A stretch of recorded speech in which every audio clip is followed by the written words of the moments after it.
Hi everyone, this is Stephanie at Hightower Stitching with today's video.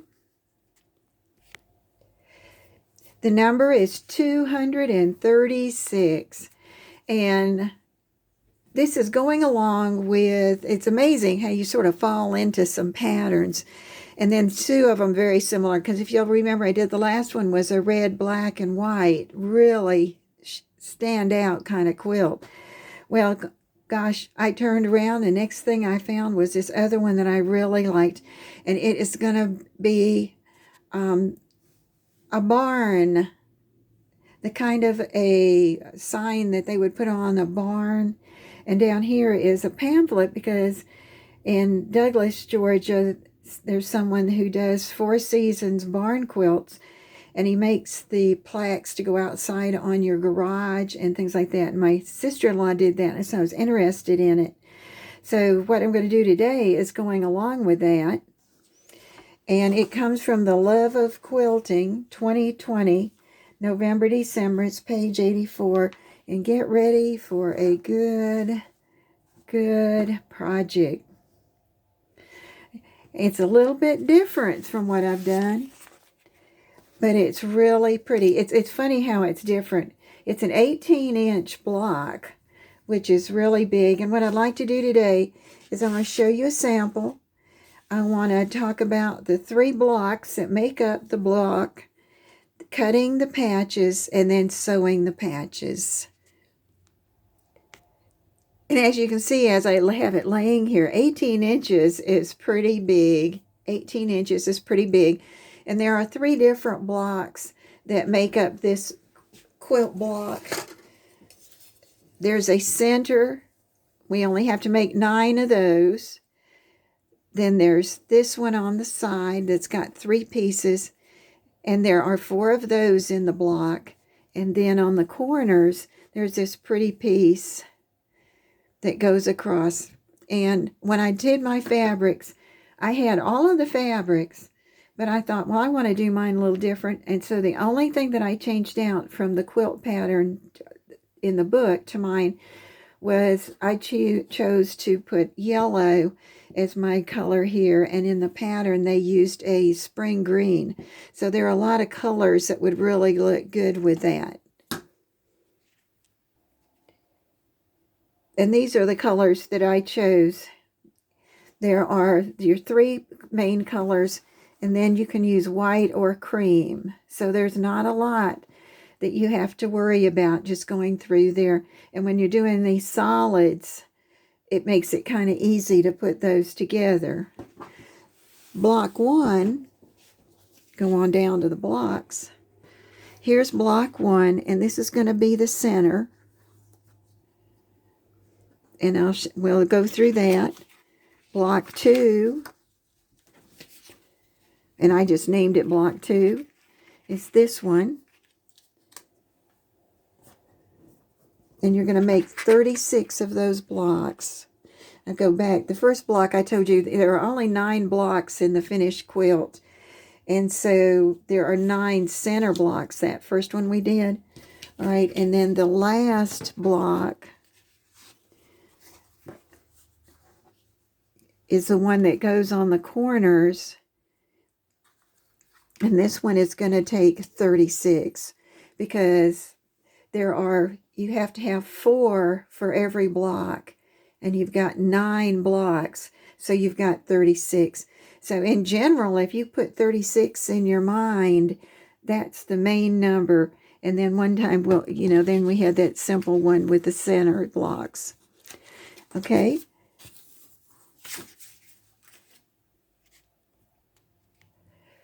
And when I first looked at those directions, I thought, how am I going to hit this? Because usually I like to make one sample to see if I like it. And this is done with a lot of strips. You're going to be doing a lot of strip cutting and then sub-cutting some of those. So, and the one thing is to take and fold your material with the selvage edge to the selvage and just fold it in half, because that's going to make a strip. That cutting all the way across is going to make your strip. And the first thing I did and you may not want to do this, but because I didn't want to cut a whole lot and then find out I didn't like the pattern, so I just started and I looked at the first color and it says to cut 4 strips. Well, I cut 1 strip. I cut 3 strips, cut 1 strip, 4.5. I cut 1 strip, 2.5. And I put a mark over there that I put a -1 because I cut mine 1. The only thing I found is that for yellow, you were going to need 2 strips at the beginning for the 2.5-inch one. So I made that too. But if you don't do it at the very beginning, you'll figure it out as you're putting your block together. Oh, there's that other yellow strip. And then I would take 1 strip that was 7.25, 1 strip that was 3.5. And then when I started cutting subcutting the pieces, then I said, because like here it would say you had to have 22 strips, and I cut 1 strip for a band, and then I didn't have to. I'm not going to subcut that yet when I get my bands put together. And putting bands means taking the strips, and it tells you which bands need to go together, and you can tell by your colors. For example, here were 3 of those long strips. And it goes all the way across the fabric. Okay, and so I had a white strip, a blue strip, and then the maroon, and they're sewed together. And then it's going to be cut after that into sections. And this chart will appear in the description. It's just exactly like this one is, or you can take a snapshot with it and have the picture of the numbers. And I wanted to show you a little bit about doing these strips. So I've got the 3 put together. The other 2 have 2 strips, and sometimes the strip is larger, like 6 inches, and then it's put with a 2.5-inch strip. So you just have to follow the directions. And what I found that worked well was when I got my strips done, and even though it's long, you just carefully keep going at 1/4 of an inch all the way down. Then I would take and set my stitches by pressing it. I'm not going to go all the way across. The thing I want to show you is, you say, and at first, the first time I did it, I pressed, when I got ready to press it one way or the other, I did press them to the side, but because that was easy. But in the long run, I came out better when I started pressing them open on this part, because you're going to be putting the pieces together, and they looked better when I had opened that seam. And it's a long way, but here's what's neat, is that when you start, you open it a little bit with your fingers, and if you start to go, if you pick up this end, you'll see that it goes a long way, that it opens for you, and then you can take and stop, and you can roll it, or however long your board is. Get that beginning place where you're going to start again open.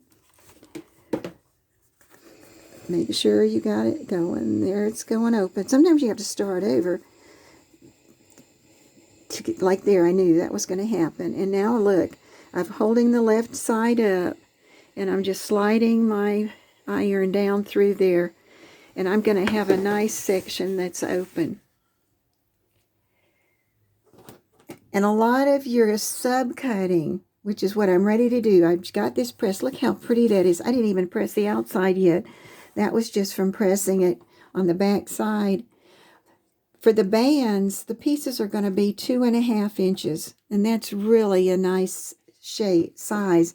So you put it on there, line it up. Now I did clean off the edge first, so it was neat. Then I'm going to take my cutter, and I got one neat piece. And a lot of that is because it's pressed good at the beginning, and then the next 2.5. There's going to be a lot of cutting of those because they're 36, because they're going to be those squares that we're putting together. That's where this one appears in this corner right here. In this block, there it is. It's going to be turned a certain way. And you're going to be using it. I liked using those yellow to help me. And so when I was talking about that, some of your strips are going to be wider. This would be one, and it's just got a yellow on the end of it. It was a yellow strip and then a wide that strip. And here was the other one, the same width wide, and then a 2.5 strip sewn onto or cut with that, just like that. Okay, because this is 2.5. All the bands that are narrow are 2.5 inch. And I've got so many things that I'd like to tell you that make your job a little bit easier. And when you get your block finished, there's going to be sashing in between, sashing and some 2.5 inch setting blocks that are going to go, that will go down into the next row. And I'll show you the top row, or a row that I've gotten finished. But what I wanted to say here was, when I got finished with the block, the corners were just in the great place, and there was some extra fabric that was out there. And so I just took my ruler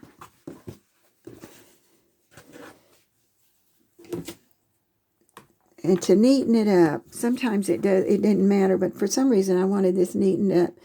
I lined it up, and this one's already been trimmed off. So you can see I've got that and that lined up. That then I've already cut off. There's a little bit, sometimes there's not anything there. It just, then you add on your blue strips. And here's 2 pages that will help you with this tutorial, because it shows you exactly how to set up your blocks. And I used the Maroon to tell me that I had it in the right place. And then it's sewn together. And all these yellow marks are where I said press the seam open, made it a lot better. So you'll figure out a way you like to do it, and you know, whether you're in a hurry or you've got time. But I found it easier to put them together when I open them, and I'll show you that in a minute. And then here again, here is the whole quilt laid out, the 9 blocks, setting blocks, your blue strips. So when it says make 22 strips, a certain size, it's in the blue, it's going to be this part that goes through here.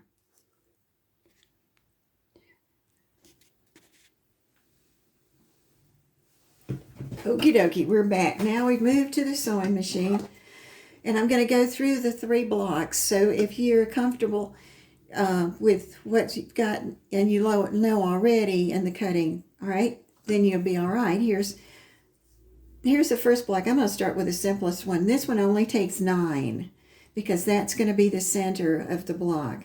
And what I found out was, and I'm going to show you exactly how I did it. You've got 3.5 inch block. I'm not sure if you can see it. I hope you can. Each one of those 3.5 inch blocks are going to have one diagonal line made through them. All right. So I'm going to take this and I'm going to line it up with a corner. All right. And come over here. In a minute. Here it goes. I was so pleased with that first block. I said, that is so clean and neat. And I'm just going to sew this corner. And there's some places where you can do some chain stitching. When you get that, then take 1/4 of an inch from your cutting line. Cut off. I'm going to turn around and I'm going to do the opposite corner.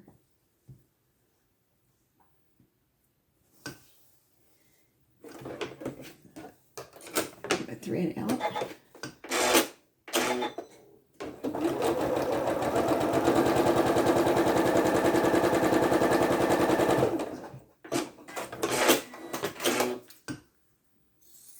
trim it off at 1/4 inch from the cut line. And now you've got these two parts. Now, I did it different ways, and what I finally figured out was to take and fold the whole thing back towards the blue, and then I would press that. All right, right now I finger pressed it because I'm not going to run back to the back. Now I'm going to do the opposite corners. Line it up with the corner. It's going to cover part of the blue on both ends.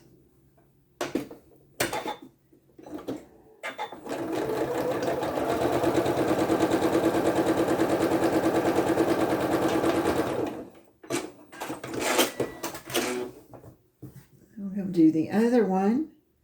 This one's kind of fun, and it's only 9, so it's a little harder to machine chain stitch. So I gave up on that because I wanted the center to look good, and I wanted the pieces to be right. So then I'm going to trim off, and I'm going to trim off the other edge.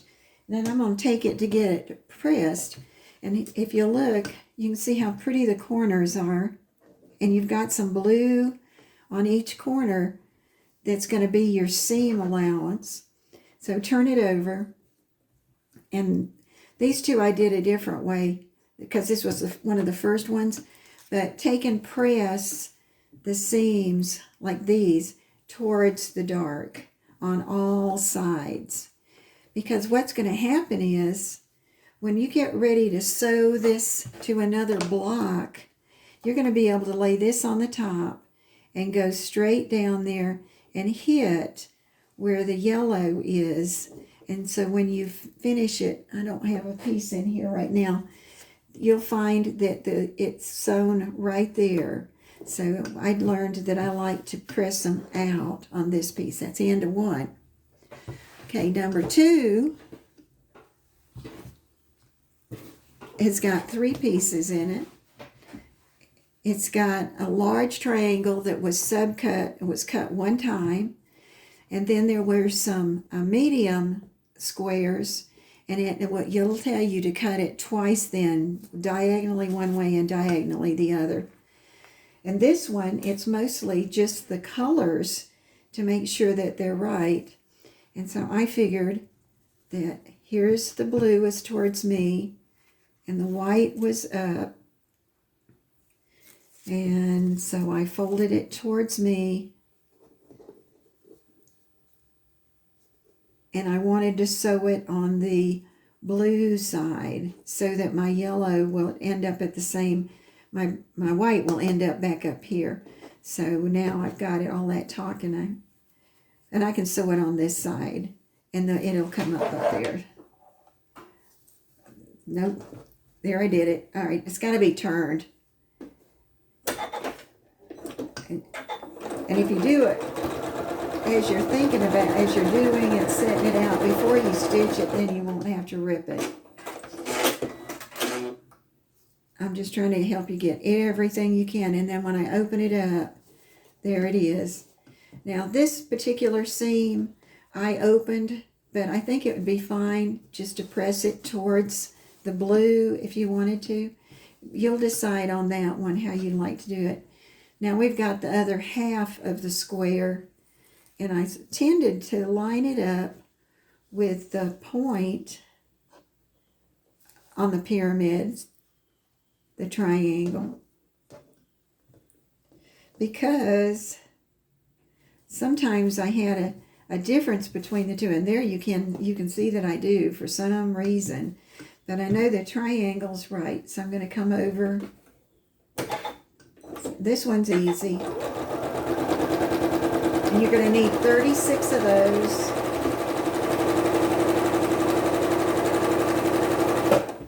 So I actually had just I didn't do all of those at one time. I just went ahead, and then there again, that one I pressed towards the maroon color. And it did a nice job. Pressed it on the back. I set the seam, and then I turned this back, and I gently came from my left hand and pressed that down all the way over, and I ended up with this one because it's been pressed.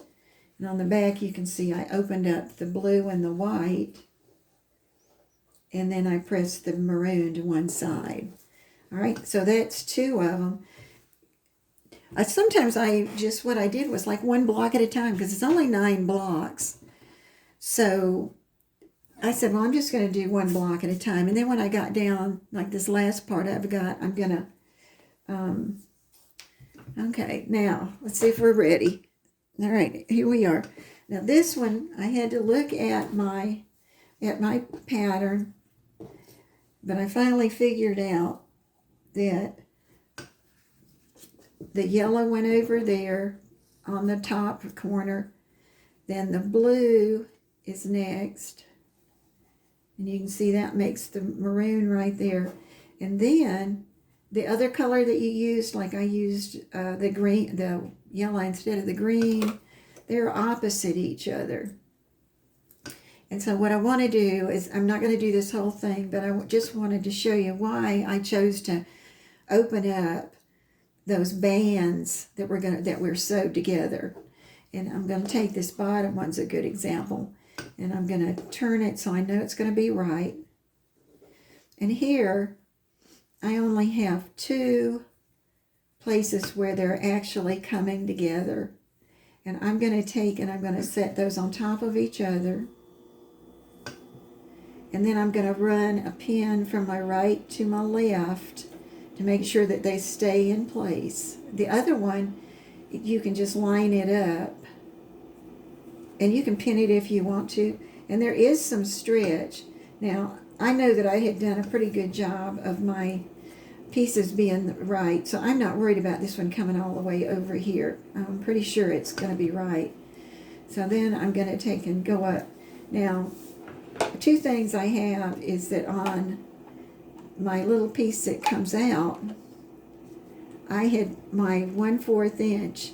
This is my 1/4 inch line right here on the right hand side. That was great. And then the other thing I had is I have a problem with jumping from the extra table up. And so I put just a piece of paper on there. It had a sticky on one end, so that when I'm sewing, you can feel it if it's not right. But it was almost not right every time. So, all right, so now I'm going to come up. I think I better put my stitch catcher in there. And I lined it up with my blue.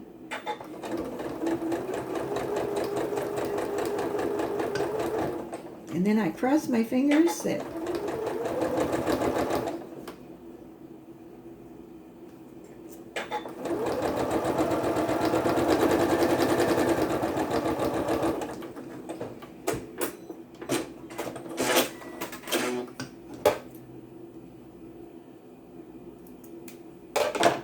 all right, here we go. Let's see how I did. I'm going to open it up.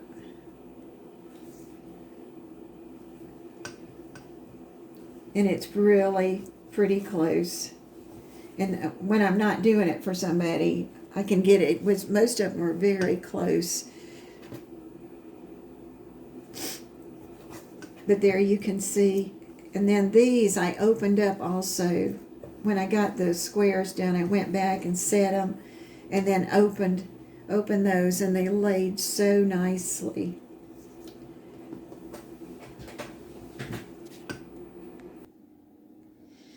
And I wanted to get this ready for you. This is the first row going across. It has 3 blocks, and each one is 18-inch square. And you can just see how nice and geometrical it is. And you've got the blue trim and the white setting blocks. This is really going to be a nice looking quilt when it's finished. I hope you enjoyed that. I had fun doing it and trying to come up with things that would help you to get it right the first time, if that's the way you wanted to do it. But as always, thank you for watching. If you have any comments, please add those. And things, a lot will be in the description this time. Thank you for watching.